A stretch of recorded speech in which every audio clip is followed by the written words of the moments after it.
Welcome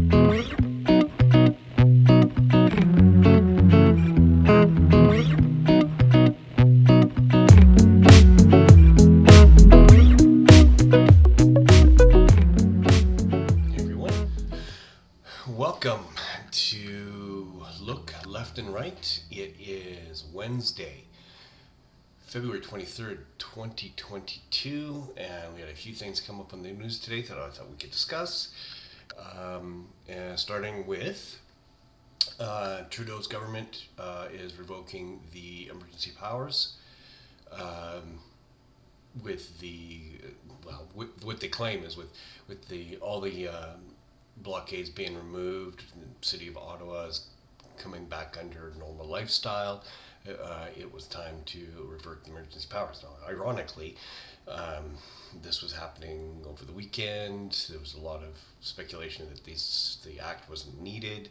And here we are 2 days after he invokes the act, and he gets parliamentary approval. He now revokes the act.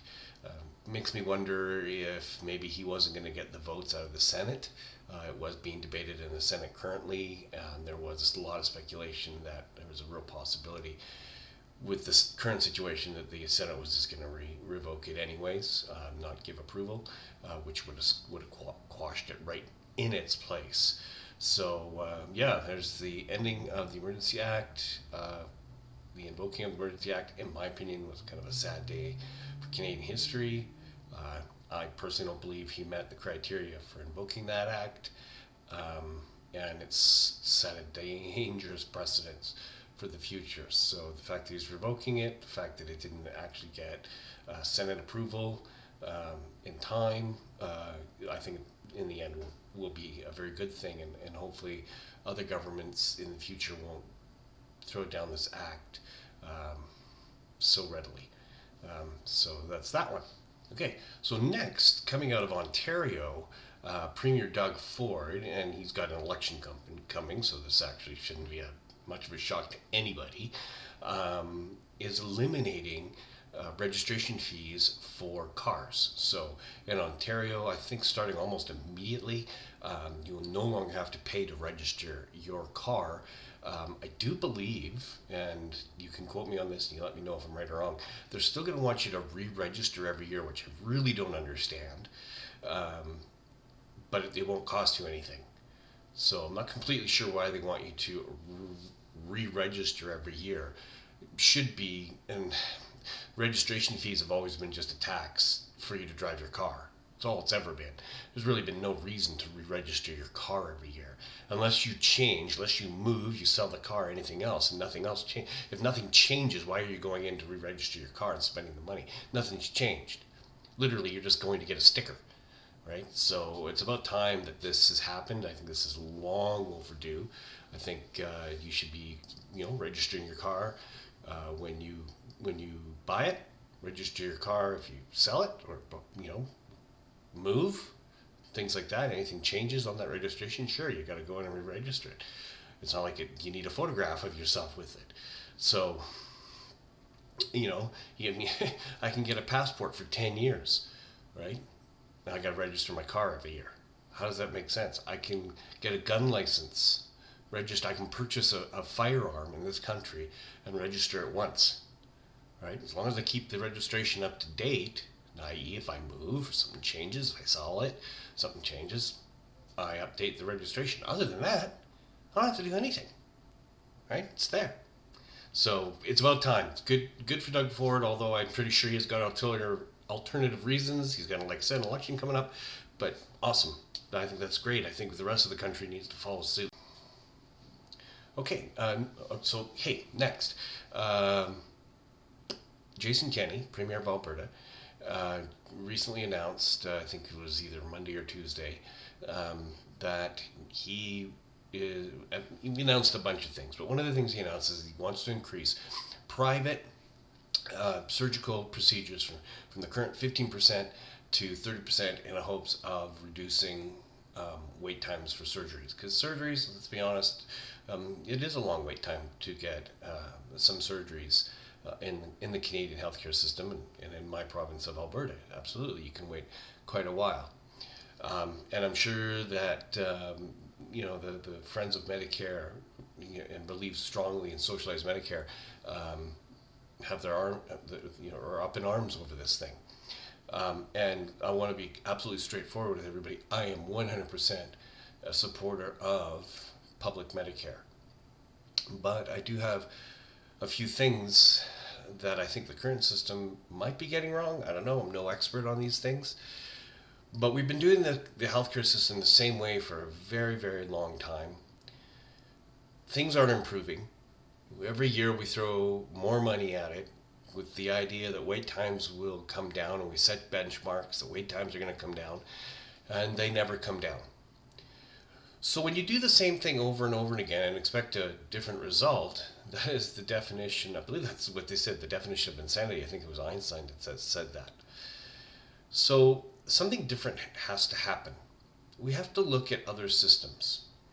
Now, I am not at all advocating for any kind of system that would in any way replicate the United States.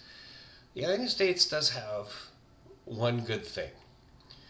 If you are well insured in the United States, your healthcare outcome is superb. Your care is top-notch. Okay, and I'll just give you an example.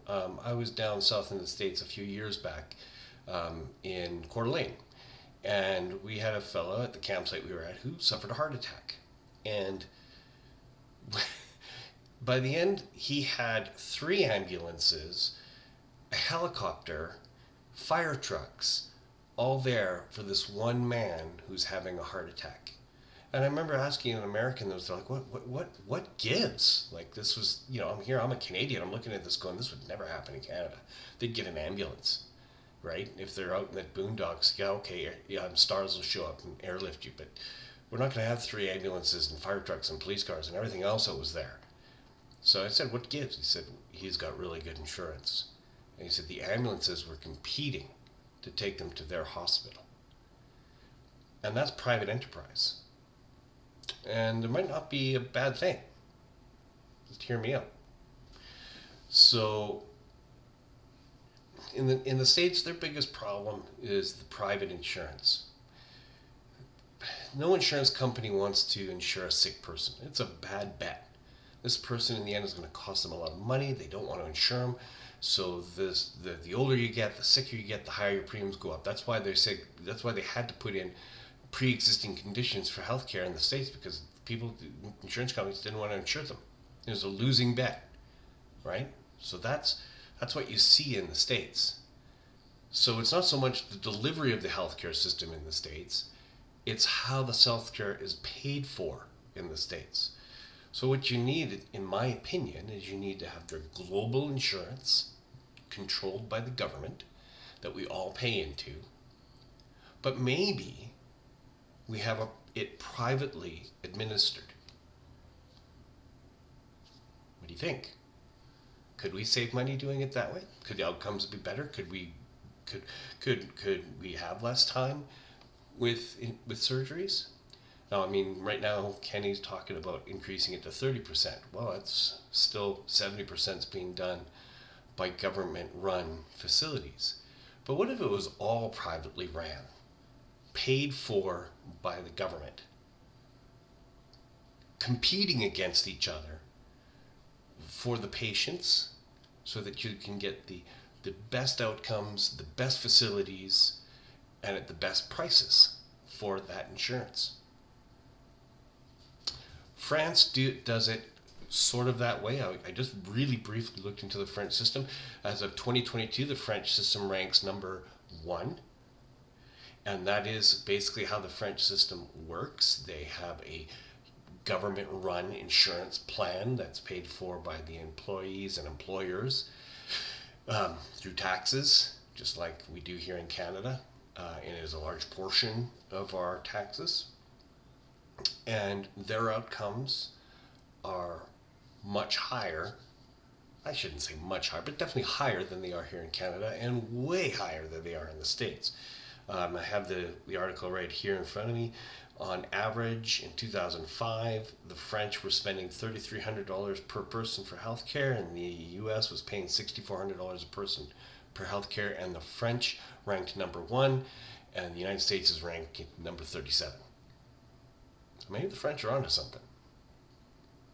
Just saying. Insuring sick people is a bad bet. So they're going to charge you through the roof to do it, and then if you're sick, they don't want to do it. So take that out of the equation. Make that the social part of your healthcare plan, and maybe make the delivery private. Let me know what you think. I'm sure I've got people rolling in their graves right now who believed in universal healthcare being ran by the government.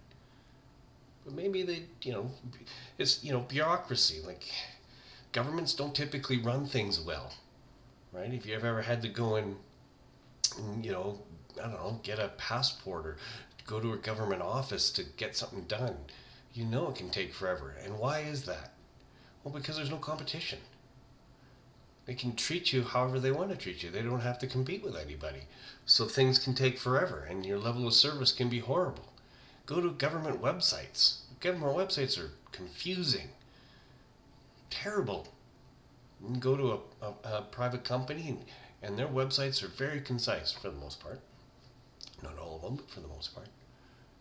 The other example I'll give you is Elon Musk and SpaceX. Now, this is a little different, but hear me out.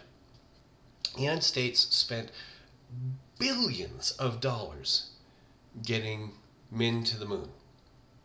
And then they spent more billions of dollars. They built the space shuttle thinking it'd be cheaper, and ended up it wasn't.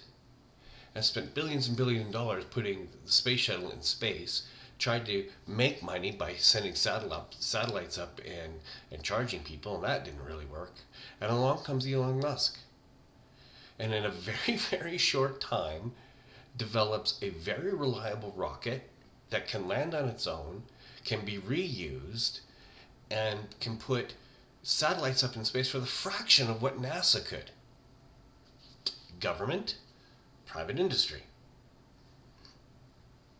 If there's a profit to be made, and there's competition on hand, private industry is going to be always your better bet. So do we do it for healthcare? The French seem to think so. The French seem to be working. And look deeper into the French system. It's a little bit more complex than what I'm giving it, but that's just the basics of how the French system works. And, look into it. So that's it for today from me. Looking left and right. Socialized medicine. How about socialized medical insurance and then private medical delivery? Maybe. Allocate your resources a little different so you can get some better results instead of doing the same thing over and over.